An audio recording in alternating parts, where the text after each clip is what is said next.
राम राम मित्रांनो, मी तुमचं अनिकेत देखणे पाटील परत आपलं स्वागत आहे कार रिव्ह्यू मराठी चॅनलवरती.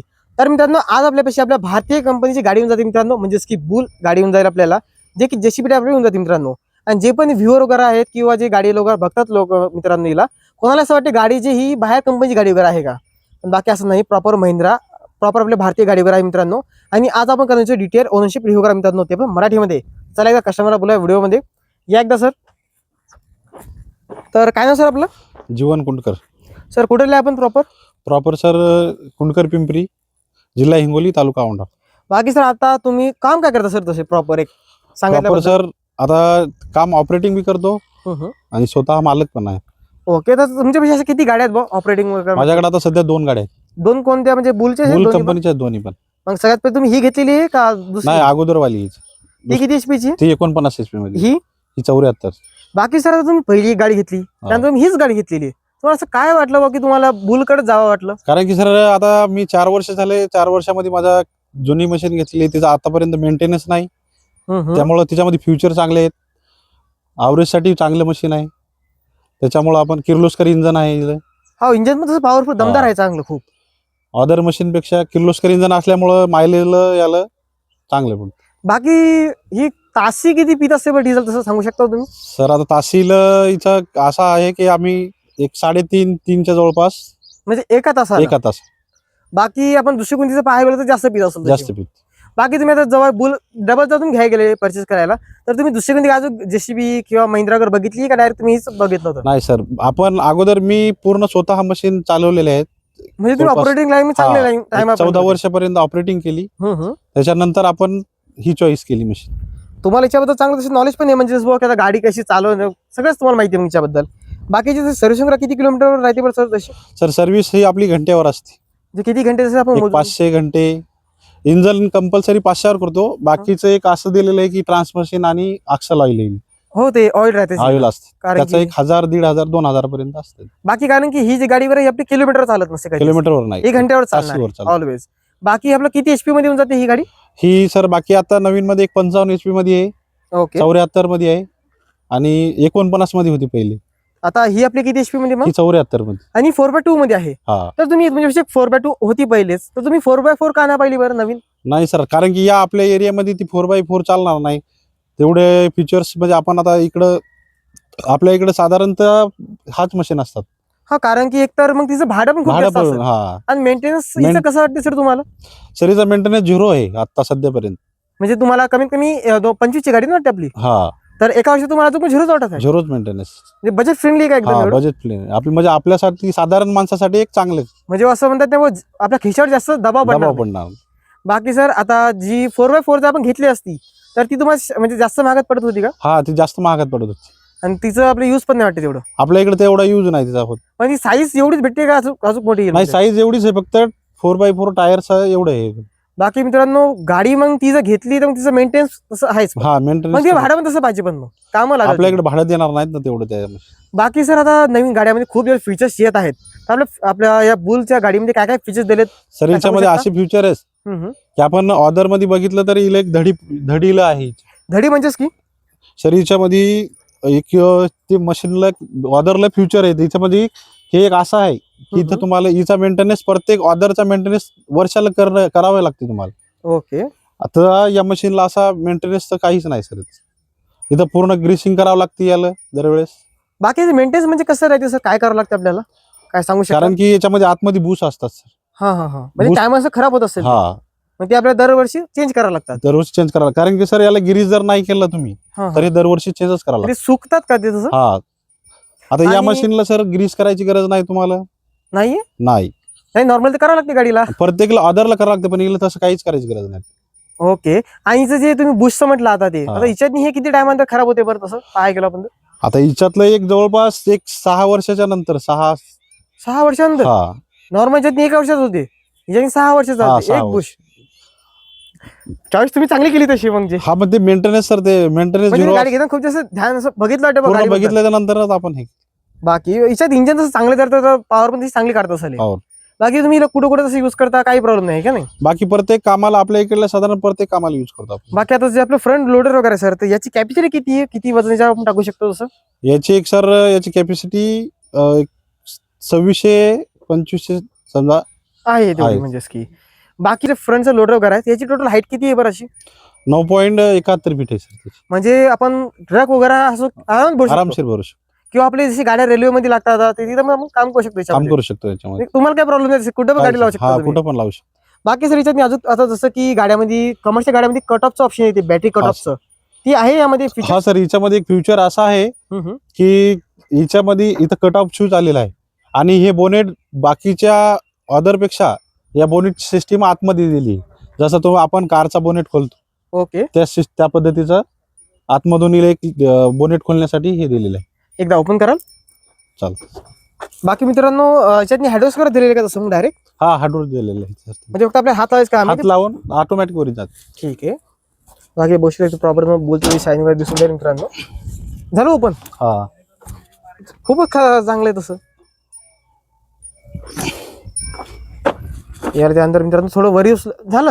हा झालं यात ऑटोमॅटिक. म्हणजे ज्यांनी दंडी वगैरे ते काहीच नाही, काही ते सिस्टमच बंद झाली. सिस्टमच बंद. बाकी आता बॅटरी कट ऑफचं कोणतं म्हणून लागले तुम्ही? बटन टाईप आहे जे की चांगलं आहे म्हणून लागले तुम्ही फीचर? हे बघा, आता हे बॅटरी कट ऑफ आहेत. आता आपण हे बंद केलं, ओके. पाठीमागचं पूर्ण बंद झालं. कधी सगळे जर आता गाडीतली लाईट मीटर सगळं बंद आहे. सगळं पूर्ण बंद.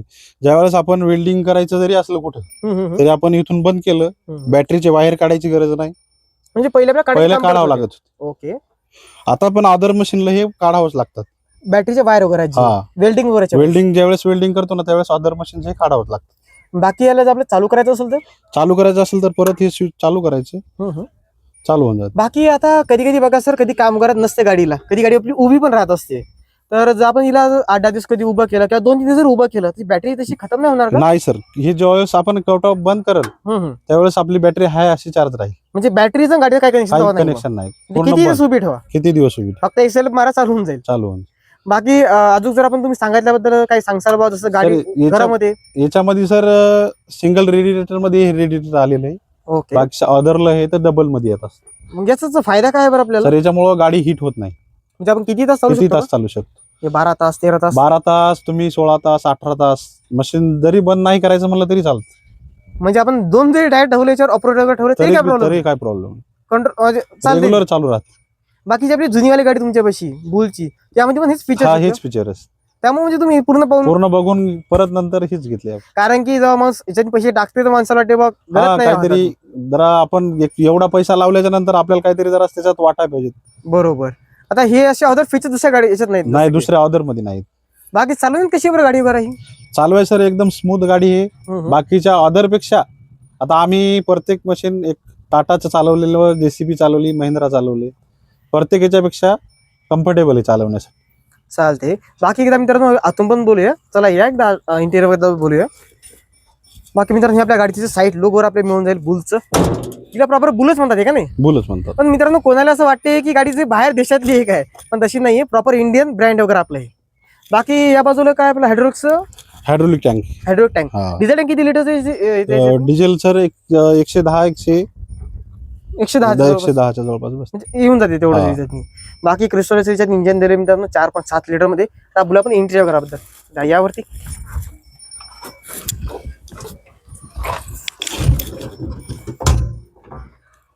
बाकी कम्फर्ट वगैरे कसं वाटते बरीच्या इंटिरियर वगैरे मध्ये? सर आता ड्रायव्हर साठी कम्फर्टेबल आहे. स्टेअरिंग याला एक ऍडजस्ट आहे. जसा ड्रायव्हरच्या हाईट नुसार जसं ड्रायव्हरला कम्फर्टेबल वाटेल त्याच्यासाठी एक फीचर दिलेलं आहे याच्यामध्ये. स्टेअरिंग पण ऍडजस्ट करू शकतो आपण जसं पाहिजे तसं. हा, आता ही फॉरवर्ड मध्ये आपण समोर जरी घ्यायचे असलं तरी हे इथं न्यूटन झाला, हे रिव्हर्स. याच्यामध्ये रिव्हर्स साठी आपल्याला गिअर मधून टाकायचं काम नाही, डायरेक्ट रिव्हर्स गिअर दिलेला आहे. तर जेणेकरून आपण याला डायरेक्ट रिव्हर्स मध्ये आपण टाकू शकतो. म्हणजे आपल्या क्लच वगैरे दाबून ते नॉर्मल तसं सिस्टीम नाही काही. बाकी ब्रेकिंग वगैरे कशी वाटली तुम्हाला? एक नंबर आहे सर सध्या. कारण की आता इंडियन रोड्स वगैरे आपले असे काही होऊ शकते कधी पण, तर कसं वाटली तुम्हाला ब्रेकिंग वगैरे? ब्रेकिंग मध्ये सर नंबर 1चं मशीन आहे सध्याच्या. म्हणजे काय काम करायचं काम नाही? काहीच नाही काम करायचं. बाकी याच्यातनी आता जसं हे नॉन एसी वाला मॉडेल आहे, नॉन एसी वाले. एसी वाला असतं थोडं महाग गेला असतं. एसी वाले थोडं महाग जात. आपलं मायलेज मध्ये काय फरक पडते का बरं एसी गाडी आणि नॉन एसी मध्ये? एसी मध्ये सर थोडाफार फरक पडतो. म्हणजे साधारण पडेल, पण ते एसी म्हणलं तर कॅबिन थंडच राहील आणि ऑपरेटर पण तेवढं जास्त काम करू शकतो. बाकी आपले हे जे आता जे फ्रंट लोडर वगैरे आहे याचे गिअर्स वगैरे कुठे दिले आपल्याला, कंट्रोल वगैरे पूर्ण इथं हातामध्ये. इथून पूर्ण आपण हाईट ऍडजस्ट वगैरे सगळं आपण Adjust, करू हा. शकतो. पूर्ण करू शकतो याच्यामध्ये. आणि आपल्या गाडीमध्ये हँडब्रेक वगैरे हँडब्रेक हा आहे.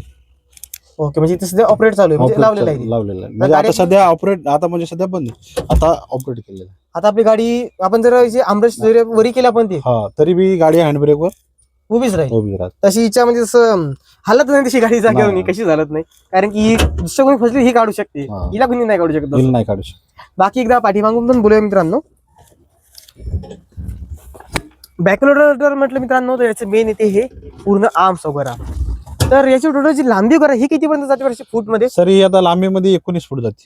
19 फूट जाते का? हा, आणि हाईट वगैरे मध्ये पाहायला गेलो आपण हाईट तर? मध्ये पण 19 जाते. आता ते आपण 7 फुटापर्यंत म्हणजे मित्रांनो हे बोलत आहेत ते स्टेबलायझर वगैरे ज्याच्यावरती आपली गाडी उभी राहते. उभी राहते. जेव्हा आपण गड्डे वगैरे खणतो किंवा काही काम असलं आपण याच्यावर उभं केलं तर गाडी आपली समोर मागं जात नाही वाटते की नाही? हा, पूर्ण आदर होऊन जाते. आदर होऊन जाते पूर्ण. बाकी उद्या समजा टायर वगैरे खराब झाला तर हे तर चांगलं आहे, तसं हा. जॅकचं कामच नाही. त्याच्यामुळे सर फ्युचर चांगले आहे त्याच्यामध्ये. आणि याच्यामध्ये एक सर एक असा फ्युचर आहे की तुम्ही ज्यावेळेस ब्रेकर लावू शकता, आपल्याला पण लावू ब्रेकर जरी लावायचं हा हा, तरी या मशीनला एक सिस्टीम दिलेली आहे की बाहेरल्या साईडनं पाईप करून म्हणजे Pipeline extended करून- pipe लावून द्यायचं हा काम होऊन जाईल. ब्रेकर लावू शकता आपण. म्हणजे एक्स्ट्रा जास्त काय खर्च करायचं काम नाही याच्यात. हा, बाकी आता आपण जे पूर्ण कंट्रोल वगैरे असतात याच्यावाले तर हे हे ते पूर्ण तुमच्या सर इथं हातात हातामध्ये असतं. राईट लेफ्ट पूर्णपणे पूर्ण इथं म्हणजे किती उंच करायचं किंवा किती खाली किती काही करायचं. करायचं तरी आपल्या याच्यावर ठीक आहे. आणि ते आपले जे खालचे वगैरे आहेत ते याला पण आपण तिथून adjust करू इथून शकतो का? ऍडजस्ट करू शकतो. याची मॅक्सिमम सध्या हाईट नाही, नॉर्मल याच्यावर नॉर्मल याच्यामध्ये तसं 6 फूट किती फूट जाते? 7 फूट जाते. म्हणजे खूप जास्त उंच जाते तसं. हाईट जाते जास्त. आणि त्याच्यावर आपण याला पण उंच नेऊ शकतो उंच वाटतं. नेऊ शकतो. मग किती हाईट जाईल याची पण तशी? एक साधारण आता 19 फूट जाऊ शकतो. 19 फूट म्हणजे किती काही काम असं काही काम असलं तरी होऊन जाईल. होऊन जातं. आणि लांबीमध्ये सर आपण तसं लांब करतो आपण याला लांबीमध्ये पण 19 फूट 19 फूट आहे. हा, म्हणजे 15 फूटवर जर गड्डा असेल तुम्ही जागेवर बसून जागेवर बसून करू शकतो आपण. आणि त्यानंतर तुम्ही समोर मग ते होऊन जाईल. बाकी एकदा बाहेर जाऊ सर मला सांगा की आपण ब्रेकर कसं कनेक्ट करता त्याला, म्हणजे वायरिंगचं ऑप्शन कडून दिलेलं आहे. सर ब्रेकर साठी पाईपलाईन साठी जागा दिलेली आहे. म्हणजे इथून आपण एक्सटेंडेड पाईप वगैरे लावू शकतो याला. हे दिलेली आहे सर इथून सिस्टीम अशी. इथून पाईपलाईन करू शकतो आपण इथं. आणि याच्यात त्याच्यामध्ये बकेट लावू शकतो मोठं. आता हिची कॅपॅसिटी तशी किती राहते बरं तशी?